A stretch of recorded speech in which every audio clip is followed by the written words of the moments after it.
Well, welcome back to the Awakening Conversations podcast. My name is Kate and I am here with my co-host Amanda. And today we are talking about gurus, guides, and outsourcing our power. And we're bringing this topic forward at this point in time. It's the 26th of May that we're recording this, because earlier this month there was an expose or an article that came out about a cult called Twin Ray. I think it's an Australian man and an American woman who have formed what they call Twin Ray. They are Twin Ray. Apparently, they've said that they are one soul inhabiting two bodies. And they have followers who they have told that they are miracle workers and that they are avatars who have come to usher in a golden age. They call themselves Divine Mother and Divine Father and offer remote surgeries, DNA upgrades, and karma clearings, as well as selling a whole host of wellness or spiritual-based products and very expensive retreats. And we want to talk about this today because in the early stages of our journeys, our spiritual journeys, our awakening journeys, we can feel very lost. We can have a lot of questions. We want to know. We're learning, we're growing, we're seeking to understand. And so it's very natural for us to want to look to someone to begin to guide us, to help us make sense of our experiences.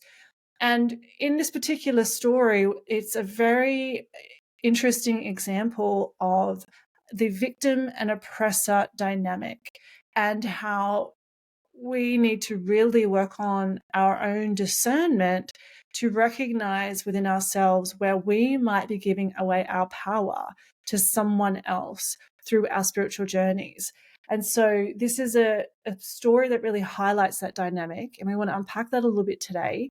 Amanda, I'm going to let you open here with this article. Maybe if you want to paint a little bit more of a picture of this, and where would you like to start with our conversation today about this, so our listeners can really learn more about this dynamic and what we're really looking for as we navigate these early parts of our journeys as a sort of, self-responsibility piece that we can really begin to be more aware of. Yeah, I think you did a great job of introducing it. And this article I saw posted on my Facebook feed, and a lot of people were commenting on it. And I just want to say a few things. Is this. We'll link to this article specifically. It's someone who does a lot of investigative reporting about spiritual, I'll say quote unquote, cults or groups. So, obviously the person who wrote this is writing it from a particular lens. And so we don't know the full story, right? We're seeing one picture, but I think it's an interesting topic to explore whether this is just one vantage point of the situation. We don't know. I don't know who these people are. I don't even know. I mean, I think I clicked on one video and listened to something they were saying. I think what this article highlighted was an extreme power imbalance, which I think those that are in integrity in their guiding role should be aware of that power imbalance. And also when there's a financial component, right? Like taking a lot of people's funds and selling them on big ideas, big dreams. And so what I took away from this piece was that there were a lot of people who bought into this vision that these two people painted. A lot of people paid thousands, and I think there are people who invested, like, I don't want to misquote it, but tens of thousands or hundreds of thousands of dollars into their vision. And so it's a tricky thing, because I think those of us who are visionaries, we need to be able to sell our vision and at the same time do it with integrity and being aware of how power works, right? Like, are we seeking out people that are in desperation, people that are desperate to heal, desperate to find relief, and so they're willing to just throw their money at this vision? I think how this story was communicated and told, it seemed as though this is very an extreme case, right? Of people putting others on a pedestal. And then, there are stories of what sounded like abuse, or, people when they were unhappy or unsatisfied with the situation, there were reports of what sounded like some abuse that occurred. So I think that this extreme example, while some of us might not be in a cult, when we come from, a lot of us come from cultures where we learn to outsource our power, right? Like we learn through our education, through just the messages of society, to look outside of ourselves for answers. And so then when we step out of maybe the status quo, we are going against maybe what the rule set is. And so if we haven't learned how to navigate things on our own, we're going to seek someone else to tell us how to do things. And that's how we can fall prey to people who are not aware of where their ego is, like wanting a lot of power. And so we can fall into that if we're not aware of where we're giving away our power, right? And so I think that it's interesting to read the story and see, like, where am I giving away my power right now? Where maybe have I given away my power in the past? And to just reflect on that, because I think as we're going forward in this new paradigm that we're moving towards, that dynamic that dynamic is no longer going to be able to exist and persist, right? And so we're going to see more of these situations where this dynamic has been playing out become exposed, right? And so, yeah, I think it's a good lesson, a good example for us to reflect upon where we are now, and like whether we're on like the guide teacher side, like where am I not empowering the people that I'm trying to help? Am I trying to be a savior, or am I trying to encourage people to be their own savior, right? Because that's ultimately what we need to do, is we need to cultivate our own self-responsibilities, self-direction in our lives, if that makes sense. Yeah. And the interesting thing that I found as I read that article is that, and what really felt uncomfortable for me to read was, there's what they're sharing and where they're coming from. There's, I want to say, truth in it. And I want to say there's a lot of spiritual practice in it. There's a lot of spiritual talk in it. There's many things I believe in there. There's many things that, I, would probably say to someone, or, and the scary thing is that then there's this fine line between, then it goes over an edge and it becomes some sort of sort of exploitation of that. Whereas, like, it's a very tricky, slippery place.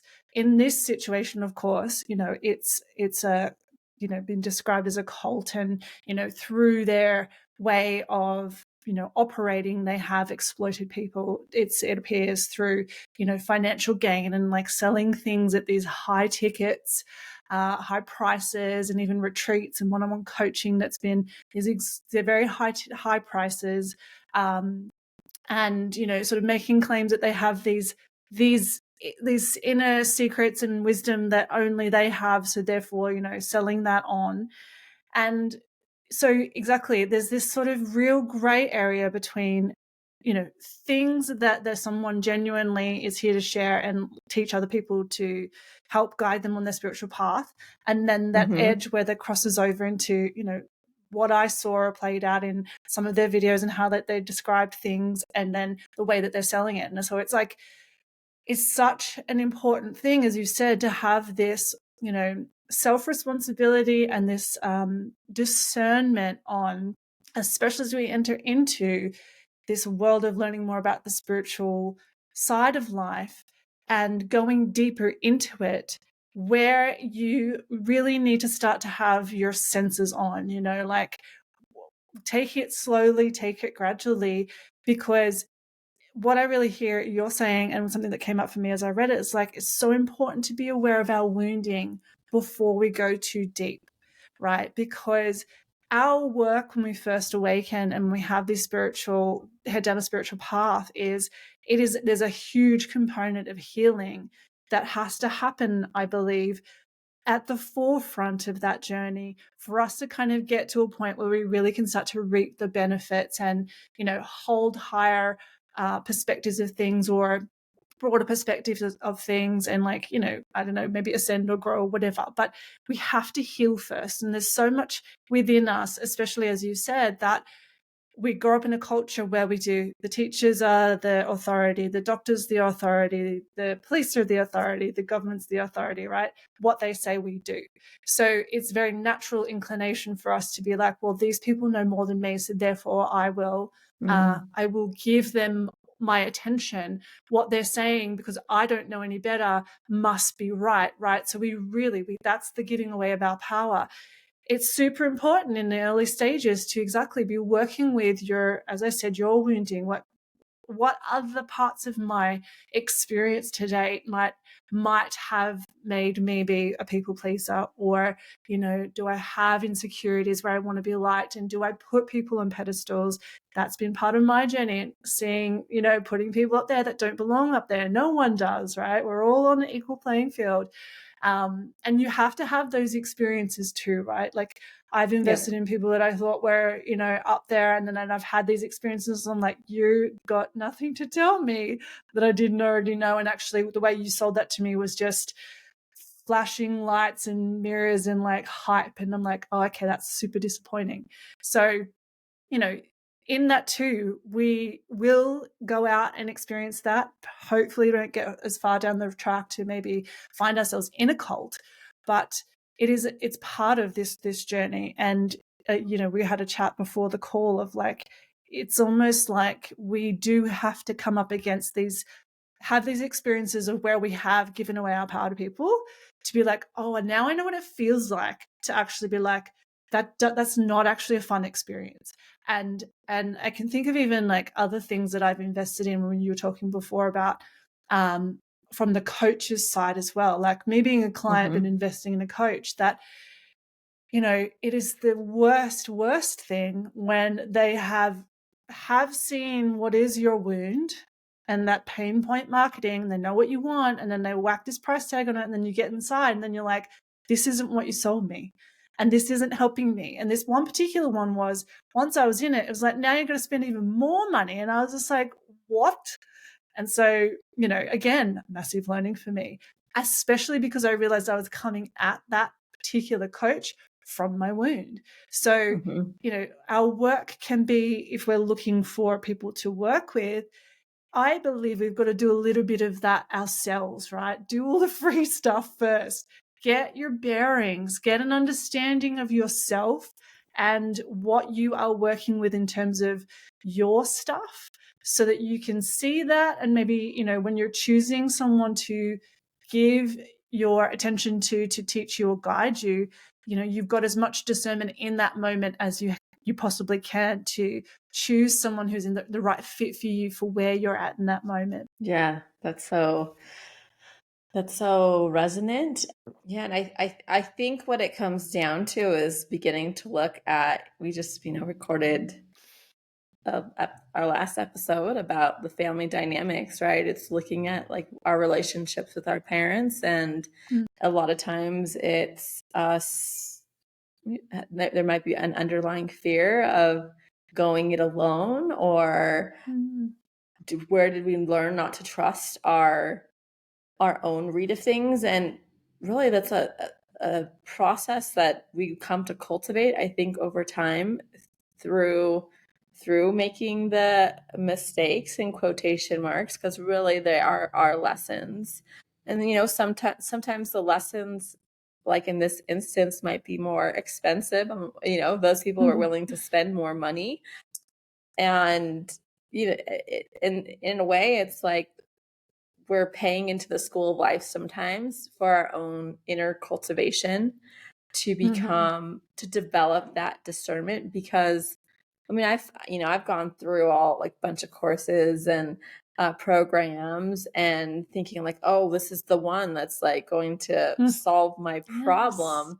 And, it's not to say that I didn't find any results or have any benefit from doing it. But at the same time, where was I not trusting myself and wanting someone else to be Yeah. the solution for me versus, and we all are helping each other on our journeys, right? We're not that likely there was something in that other person that I was going to benefit from. I guess it's when like harm comes on the other side, right? Like I've heard I there was someone who I think it's this kind of controversial medical medium. You probably know who that is. There was like an expose that came out about him.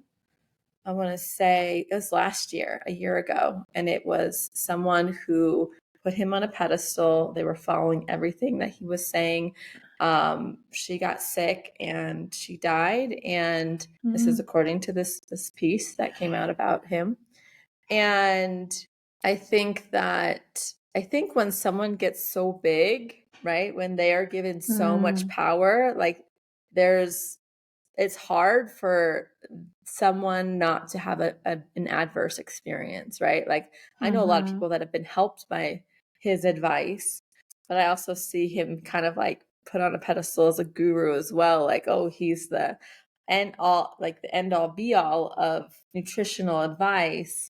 But it's like he's following his intuition about the nutrition, but also are you following your own intuition? Is he teaching you how to be an intuitive eater, or is he teaching you how to follow like protocols, right? Because that's kind of dogmatic, right? To be say, you're going to follow this recipe regardless of how, maybe are you reading how, like, this is just an example, but are you feeling into how this food makes you feel when you eat it? Or because this person who you trust and respect is telling you that it's good for your body, that you are just automatically assuming that it is what your body needs and wants. And so like that is maybe a distinguishing a way for us to read is like, is someone teaching us how to fish, or are they just giving us the fish so you have to keep coming back to them, so you have to keep on paying, right? Like ideally, like our teachers and guides, we won't need them eventually, and but is the wound in them where their value comes from being needed by others, right? Their value is associated, their livelihood, their whatever wealth they're building, is that dependent upon you not becoming an independent, sovereign, healed individual?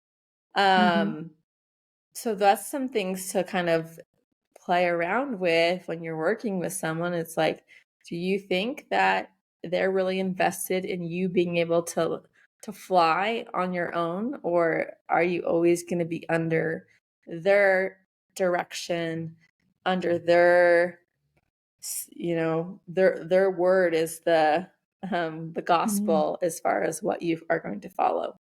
Yeah, and something when I was making notes on this, I wrote, question everything. I think this is something that we need to learn to do, and we've maybe said this once in another episode, that we're not really taught to question everything, especially people who are authority figures, right? But literally, if we have to learn to question everything, question what we're saying right now, right? Don't take anything we say for gospel, but everything you should question and run it through your own internal barometer of, does this feel good for me? Does this feel right to me? Does this feel resonant for me? Does it feel like something I want to bring into my system? And when I say into my system, I kind of feel like, information is something we absorb as well. Like we can decide that I don't want to receive that in this moment, and I think it's such a good practice to be questioning everything, even from people that we do love and admire and follow. Like we have to have our own inner sense of what feels good and true for us, because we are all human and spiritual beings and learning, right? There's not a single soul, I think, on this planet that has it all figured out, nor who knows one distilled view of truth. Like we are learning truths. So, even the most well-intentioned people and myself, like I can think back to my journey, and if I was to put out a video and claim some truths from 2 years ago, they'd be very different to what I would say now in some ways, because I'm different. I've grown, I've changed, I've learned more. So not to say that what I said back then was wrong, but it's just a snapshot of my consciousness in that moment of what was true and real for me then. It's potentially different now, or more expanded, or come at it from different angles. So, take that into consideration when we are learning from people or wanting to learn from people. I think it's important to, I always like to do this with my hands. Like anything we're receiving, like let it kind of be filtered through. Like you'll catch some and you'll release the rest. You don't want to grab onto any single teaching, even from Eckhart Tolle or whoever, that you've got to feel, does this fit for me? And in any given moment, some will, some won't, but let it be like filter everything you receive, the news, whatever, whoever, and you'll start to feel through your discernment what does feel like a truth. And I know some people have physical reactions when when we do hear a truth, we get shivers or tingles, or there's this sensation. And then those are the things we're like, okay, yes, I'm gonna allow that one in, and I'm gonna follow that, and then I might leave the rest. So any given time we are learning from somebody, hearing a talk or a speech, or reading information, we even like scientific information, filter it all, because I don't know why, but at the moment I've been reading so many things about, I don't know, energy healing, sound healing, whatever, but also through this sort of scientific lens of how science research is done, and how actually it's infallible. Is that the right word? Like, I mean, it's not always it's fallible. Fallible, that's the one. Mm-hmm. Yeah, it's like yes, it can. It's like a snapshot of something as well. It's not truth either. It's not solid. Yeah. Who's funding it? What is the bias of those who are, are made to believe that, science has all the answers, but the truth is that science is supposed to be an evolving process. And how many studies and research is thrown out because it doesn't fit some model that science says it should, and yet is valid, and it's discounted. Like that's what I've been getting a lot of recently, is like how much is being discounted because it's either who it's coming from, how it bucks the common belief, or goes against it, or just it's not in the eyes of whoever effective. So even science, just to go off on a sidetrack there, is like, not everything is published, and what is published is, a slice of what's going on out there. So, really, again, filter, question everything. And I also want to say too that as we go down these spiritual paths and as we awaken, we are a spiritual being, right? We are that, and we are human. Everything we technically need to be more spiritual, we already have and are, right? So yes, that's one thing for me to say that. It's another to sense it, realize it, experience it, right? But you are not lacking anything. There is not something someone else can give you to make you more you, or more spiritual. It is simply a process of you doing the inner work, the healing work, having more awareness, becoming to understand. And there is a learning component to that, and a filtering, and as I said, questioning everything. But like, we're the ones that do that. We are the ones that are going to be doing the work that shifts that experience for us, that moves it along. Someone can come in to offer you information, but it is not another person outside of you who has some secret code or recipe for you that's going to change your inner experience of yourself.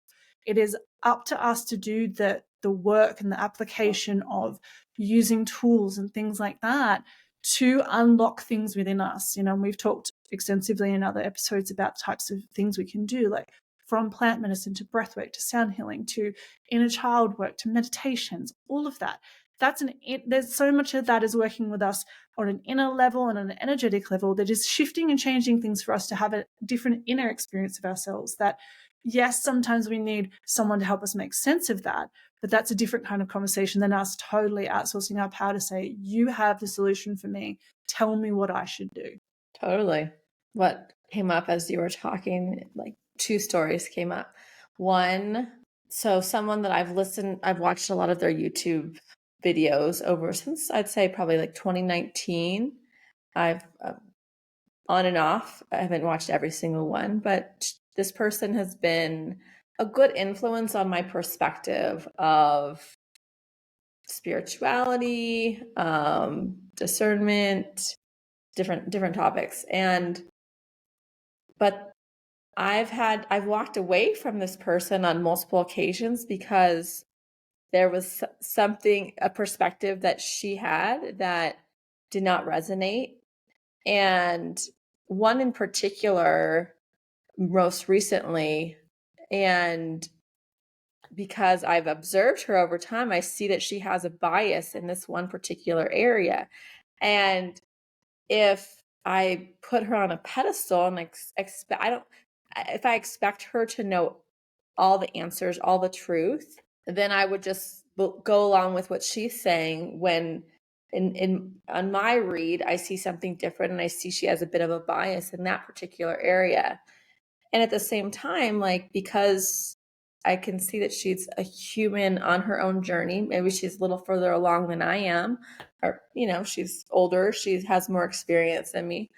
I also don't expect her to be perfect either. And so I can still come back and listen to her, but also recognize that, she has some blind spots in this particular area. Just from my observation of her over time, there's like like how she views this topic versus something similar. There's like an inconsistency because she has like an affinity for this particular group of people. And that's fine. We all have our biases. We all have our blind spots. And I don't need to throw everything that I've learned from her out because of that. Because it's helped me, like, she's helped me develop my own discernment, right? Like, what feels true, what doesn't feel true. I don't have to agree with everything that she says or her perspective.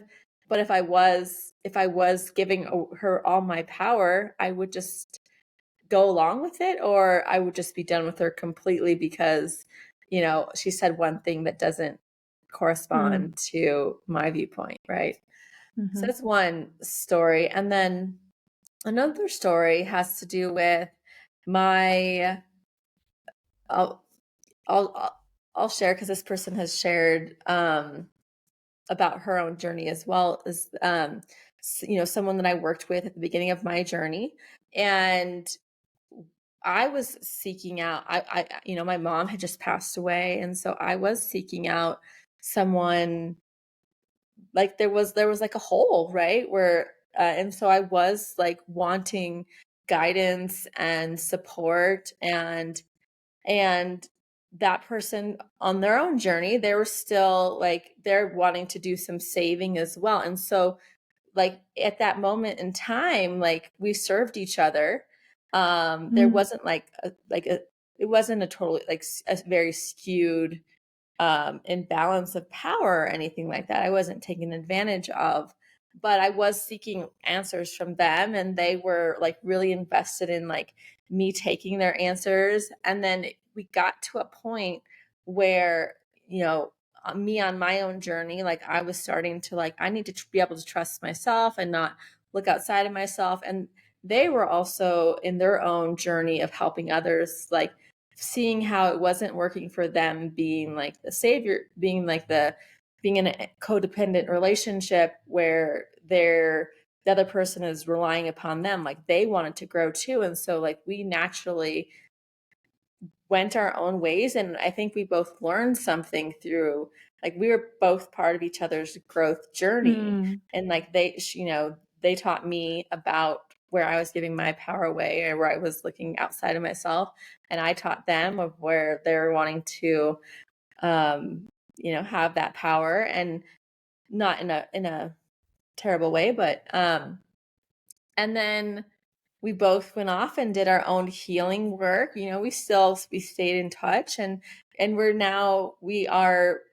in completely different places, and we have a much different, much healthier dynamic where we can, like they're totally about respecting their clients' empowerment and sovereignty, and so it's like in a much more equal playing field now. And it's lovely that we were able to be those teachers for each other, to go off and do our own work, and then we can still have a relationship afterwards. So as you say that makes me think of, what we've often talked about is being on the soul's path, right?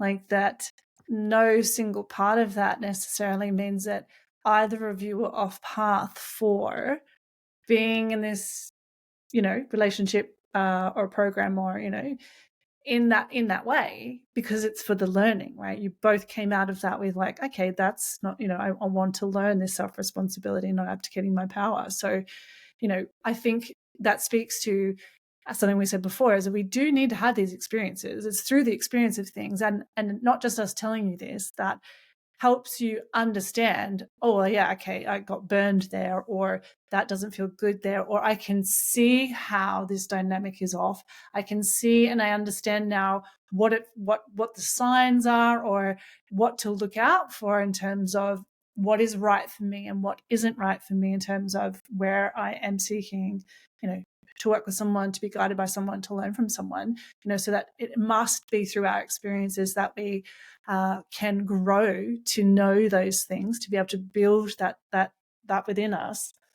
And something else you said was that, again, when we're working with people or teachers, exactly as you said, there's no sort of linear path of, we start out to become more spiritual, or we have an awakening and we start at point A and we're working our way from B to C to D to E to, down the path, right? So anyone that we might perceive as ahead of us, yes, in some area they may be, because their experience involved them really deeply going into an aspect or a part of it, and I know for me, like I think for me that feels like ego is a massive part of it, but then there's a whole bunch of other things that I know hardly anything about, that I'm learning about. So while I might be able to talk on that for hours, that doesn't mean that I have, qualifications or the ability to really unpack other parts. I'm still learning that. So it's like, as you said, when we do choose those people to learn from, whatever, that comes in of like remembering, just because they're ahead ahead, quote unquote, in one part, we still, many of us, and myself included, having worked as a coach, I'm still working through my shit. I still am working through my wounds. I'm still doing my inner work. So, either as a client or as the one facilitating, it is so on us to, make sure that we are, or from the coach's side, acting in that integrity of, okay, here are the things that I do know that I am able to share from a place of integrity, and if I'm still, these parts I'm still working on, then maybe I can speak to that and relate. But it's important to not be acting from the wound, but be acting from integrity. And then as you said, on the receiving side, remembering too that not everything is going to feel right, and yet take the value that you find. mm-hmm. Yeah, I think what popped in my head right now when you're talking was it took me back to like my days of being a doctor, and Mm-hmm.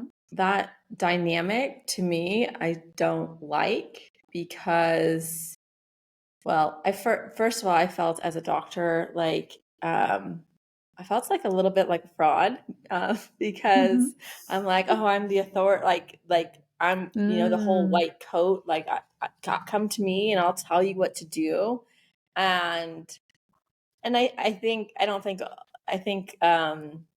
don't think it's always this case within a doctor-patient relationship. I think good doctors recognize the sovereignty of their patients, right? But there is this sense of authority that one often steps into, or then the old model of doctor-patient relationship. It was, come to me, I have the answers, and I will heal you. And that did not feel good to me. And Mm. I didn't, it felt like I was wearing like a dirty shirt. It did not feel good to me because it didn't feel like I was being truthful. Mm. So, and so that also, like, another thing that brought up is the concept of healer. Like, I'm going to you for you to heal me. But I think true healers recognize that they are just doing things so your body, your mind, your spirit can do the healing itself, recognizing that Mm. that ability is innate, right? Like when we cut ourselves, our body knows how to, our immune system, our cells know how to organize to heal that wound. Sometimes we have to give it something to, we need to clean it. We need to get rid of the obstacles, remove the obstacles to healing, so then the body can do what it knows how to do. And so I think when we forget that, and we give, Mm. I think on a spiritual level, on an energetic level, when we think that someone else is doing the healing, that is an impediment to our healing in and of itself, right? Mm-hmm. And so I think true healers are the ones that remind us of our ability to heal and help activate maybe what may be dormant because we were never exposed to that concept of our innate healing abilities. And so, whether it's healing on a physical level, our personal development, our spiritual development, the people that we are working with should be like a container reminding us Mm. of who we truly are, and not Mm-hmm.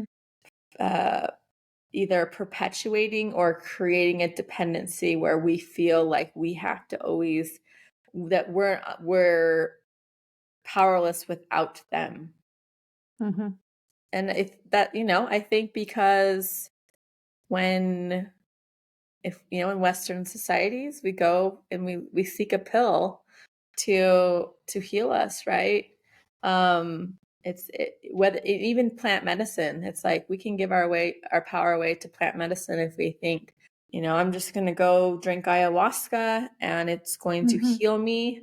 I think from what I've learned and have heard, those can be some really, if we go into it with that mindset, we can have a really hard time, because actually the lesson that we need to learn um, is that we need to have a little more responsibility for our role in the process. And Mm-hmm. I think if we don't, same thing, I think whether it's ayahuasca, whether it's a spiritual teacher, we're going to have more extreme experiences the more we're just willing to, like, here, take my, here, you fix me. Yeah. We're going to be taken advantage of. I think that's just the nature of how it is, because there are those out there that want the power, whether it's conscious Mm-hmm. or unconscious, that Mm-hmm. exists. Something that was interesting when I was reading the article was that it was written from the vantage points of, there were some things in there was like, they made them just eat this diet. And it's like, okay, you're totally taking away the people that did this. It was like an extreme diet. I don't remember the details specifically of it, but you are taking away their own agency as a human being to say that unless they held a gun to their head, they didn't make them and they had a choice in the matter. It's like, I think when we go through those experiences to really grow, we have to ask ourselves, like, what role did I play in this dynamic? Like, why was I willing to do a crazy diet like this? Mhm. Even like, even if I may have, like, there might have been some questioning that I had, and I ignored it and I listened to these other people. Like, why? And like, so what lesson is in this unfortunate situation that, I'm not trying to shame people, which sometimes it can come off as that, but it's like, okay, you are in this situation. Well, what is the lesson here for you? Like, and Mm. viewing it from that perspective, it's like, maybe this lesson needed to happen so you can become the more actualized human being to do what you're here to do in this lifetime, so you can remember your power. One of the things that I wanted to say was, just to second what you said, is to seek, when we're seeking a healer, remember that they are there to assist you, not heal you, right?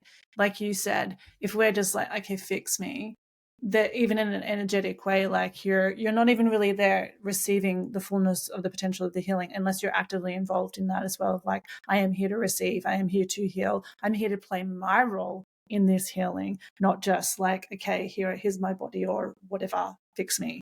There's a different energetic in that. There's a different way that we're engaging with that person. So yeah, I'll share something that I observed in Costa Rica, because I started looking at a lot of different eco villages, eco communities, and what I realized is that I don't think we're ready right now, or if in order for one to be a success or to function as, the idealized way of where, people are able to live in small communities, everyone having a role within the community, there has to be a lot of healing by everyone in that community. Otherwise, it becomes like a cult. It becomes like someone starts it, maybe a few people start it, and it's a top-down structure.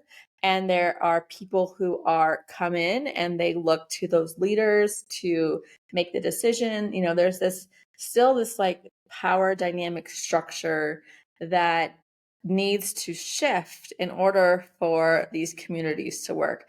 And I'm sure there are communities that are doing it well, but I saw a lot that there are issues, because if people don't come into the community being willing to take responsibility, if you don't have leaders who aren't willing to look at their ego and their shadow, and they're there for the power, it's going to be a smaller version of a dysfunctional community. So, I think that we'll get there, right? I think that there are a lot of people doing a lot of healing work right now. And so, learning to be more discerning as far as like setting the intention of like, who do we want like, what type of person do we want to come into this community? What are our standards?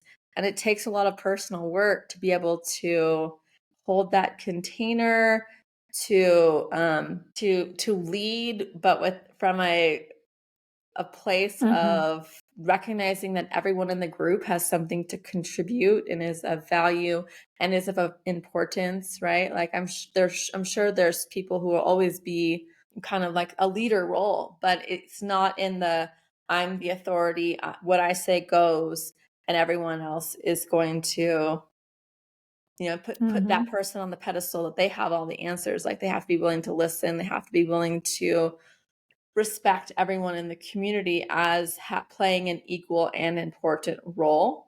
So, that's just like kind of a larger example of what I think is kind of the same dynamic of the coach and the client, the healer and the patient, right? It's, are the healers doing the work? Are the coaches doing their own personal work? Recognizing, where, like you mentioned, where are you ahead and where can you help?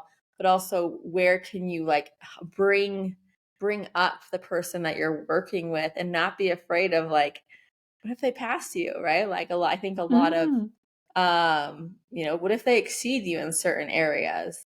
Is that something that one is okay with in that role? And that means looking at your shadow, looking at your wounds, right? Like being with those. And so, yeah, I think that's all I have to say about that topic. And I had a little list here of like, for people as they do seek out people to work with to further themselves on their journeys after their awakening on their spiritual paths. We've said a lot, it's about learning to discern and really feel your way through and question everything, and just become more aware of when you maybe are giving all of your authority to someone else, or maybe just that pedestal thing. It can be super subtle. And it's big learning in my life. And I feel like I've got the last person off the pedestal because, it's been a series of people. And the last one really, really was an eye-opening experience for me, of someone that I had looked up to for a really long time. And I, just thought she was the shit and couldn't wait to work with her. And then got into this, went to a retreat. And then I was sort of very underwhelmed of like, I thought this was going to be so different from the way it had been advertised years and years and years on years. And like, I was waiting for this massive transformation. Again, I'm throwing out this expectation. This event is going to transform my life because I'm, going and she's going to be there and she's going to teach it. And then later on got to work with her in a different situation in a much more personal way, and realized that this person is nothing like the front. Nothing like the Instagram posts, nothing like the motivational speeches, nothing like that. In reality, this person is just as dysfunctional as the next person. The pedestal just drops. And I could feel the return of my power in that situation. I was like, okay. That was a shock to me. And okay, and I'll totally let that relationship connection go. It's, there is a literal returning of our power when we can realize where we have even just been holding someone up above us. We do give power to that. So therefore, in some ways, in an energetic way, feel a little powerless or less powerful, because there's some actual giving of energy. So as a personal example. But what I wanted to also say is, like, thinking of this article that we read, signs we can look out for when we're learning to discern are things like anything that's part of what is being offered that seems restrictive, or even the thinking might be restrictive, and it's like, this is the only way we can see things, or this is the only truth. Perhaps the fact that it is super expensive. Not all the time, but I think we're also maybe moving out of a time where, these exorbitant prices for a single coaching program or single sessions. And I know there's life coaches out there that work with high net worth individuals so that they charge a lot. Whether that's awesome and beneficial, I don't know.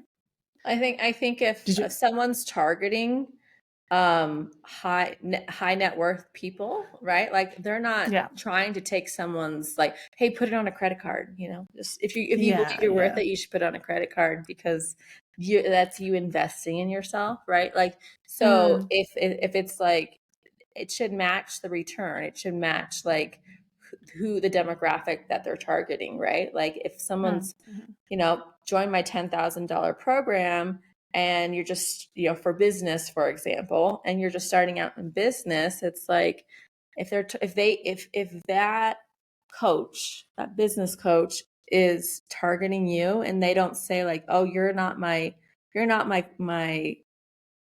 target demographic. audience, they're just after the money, right? So Yeah. similar, And like, yeah. yeah. Yeah. Yeah. And really just seeing here there exactly. Is that right for you? Is there that reflection of them understanding that you're right for them? The other thing, I mean, we had an episode, I think it was the last one that came out, where we were talking about spiritual ego. You know, when we can get a handle on understanding our own, there's an ability for us to see when someone might be coming from a place of spiritual ego and, offering their services from this place of, I have reached this level. And so therefore it's again that victim oppressor, or at least the teacher down, that I know something you don't. So, whereas the really beneficial dynamic that we're moving into is like, I have something to teach you and you probably got something to teach me as well, but here, let me share my wisdom with you so that you can use that for your journey, a kind of meeting of minds and on an even playing field of like, I'll share what I've got a good grasp on and then, take that and off you go kind of thing. And like you said, really being aware of when there might be in that dynamic with that relationship, this need for you to continue and continue and continue and continue and like kind of like keep the carrot on the stick right in front of you the whole way. Yeah. The other thing, like if anyone is sort of putting down other groups of people or people who are less evolved, if there's anything like that, like that's from a spiritual lens, my opinion, like then that's outside of really anything that we're looking to develop and cultivate within ourselves. It's like, we're all on the path. There's no one really outside of that from the deepest part of the spiritual perspective. Like there is no one that's lesser. There's, even the idea that someone's further behind on the path, like we're just all having our own different experiences. And some of us have got to a point where we have a broader understanding of certain things, really at the basics of it all. Health claims, and I think something in this particular article, they had very expensive elixirs that were meant to do something and upgrade DNA and things like that. And like, who knows, maybe, but if it also costs $10,000, then maybe For like not. a tincture bottle. Yeah, right. For a tincture bottle, exactly. And then I wrote like claims of being reincarnated as God or something like that. If they were, they wouldn't need to make the claims. Again, the spiritual ego. If they're enlightened, they're not going to be walking around and going, I'm the guru, I'm the shit. Yeah. They would just be, I've read Ram Dass's book, Be Here Now, and he talks about his guru in India. And he was this really just regular guy, right? He didn't want to be claimed as anything, just had knowledge or wisdom and insight, So again, that spiritual ego isn't there coming from that person.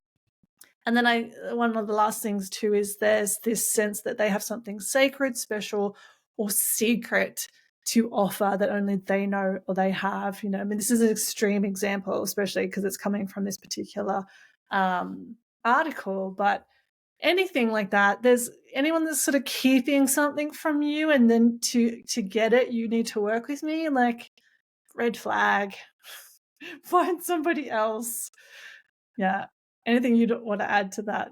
No, that's a really good list. Yeah. So the concept of the Messiah complex, right? Like it's a representation of the big spiritual ego saying like, I'm here to save you and you need to, give me this, do this, spin around 3 times, touch your, like getting someone to do whatever you say, like that's a way of receiving power, which, the concept of, I've heard this used as like siphoning energy, right? Like, so those that are wanting the power, it's like it almost feeds the ego. It feeds this hole that they're trying to fill. And it's kind of like a vampire in a way. It's like, you think about it, it's like, I need your energy, I need your life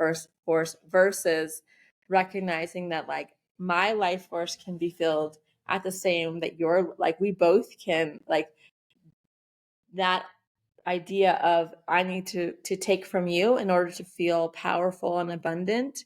That's operating from a scarcity perspective, right? Like there's a limited amount of power versus I can go higher and you can go higher. Like there's not a ceiling. There's not a limitation of where we can go by working with each other, right? Also, I've heard of the term like having a hook put in you. And like, I think I've heard that being referenced in like ayahuasca, like, or other plant medicines. Like, definitely this stuff happens with shamans, those that are guiding people with plant medicine, which why is so important that people know who they're sitting with, have references to know, have a sense. You're never going to know for certain, but to have a sense of like, is this person in integrity? Because it's been, you know, it's almost like this energetic hook that shamans can put in people that can like drain your life force beyond the ceremony. There was Aubrey Marcus told the story of his ex-girlfriend who they went down to the jungle, and his girlfriend felt terrible afterwards. She was not the same. And then they went to another shaman and they talked about how they had to go up into the astral to duel with this other shaman who put a hook in his girlfriend to relieve her of this problem that developed as a result of that ceremony. Not to frighten people, but so an awareness. It's an awareness, right? Like, don't go in with your eyes open to these situations and know that we have to, you know, we don't need to be fearful, but we also need to have like a protection around us, have boundaries, not just go in thinking that this person is just going to take care of you, right? Like, you have to like read the signs. And I think when you do that, you're less likely to be the person that they try to put the hook in, because they see like you're not an easy target if you are not giving everything away so easily. It's an interesting paradox in that way. It's like, to protect yourself, you're not going to be the target if you have that, your wits about you. You realize that you don't need to give all your power away to someone, or you don't need to give your power away at all in order for them to help you, right? Like, so you're not going to be their target if you sense, if you have your radar out, you're paying attention, you're not going to be the one that they're going to go for the easier victim, and if that makes sense, right?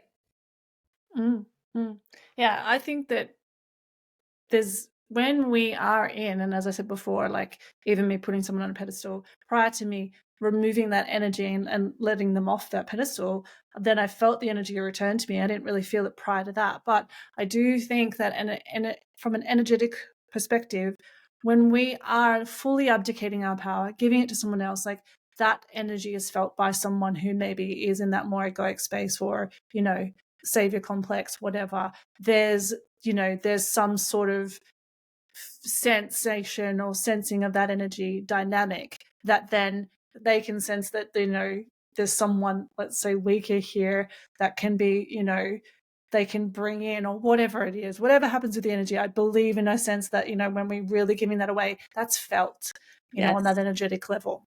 Absolutely. So it is so important that it's something.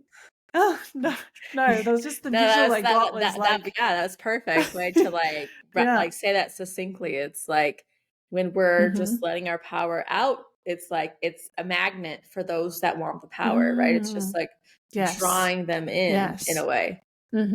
Yeah. And so then, as you said, those energetic boundaries, and like sitting to think about, you know, what am I okay with, what am I not okay with, you know, is where we can start to build a boundary. But such an important thing, if something does feel off, It probably is.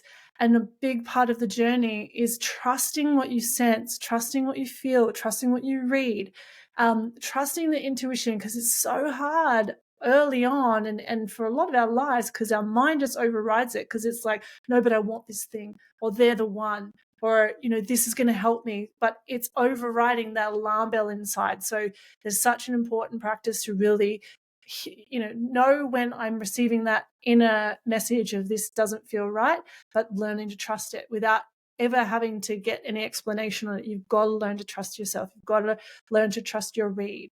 It'll save you a lot of grief potentially, or money, who knows, by really learning to listen to yourself.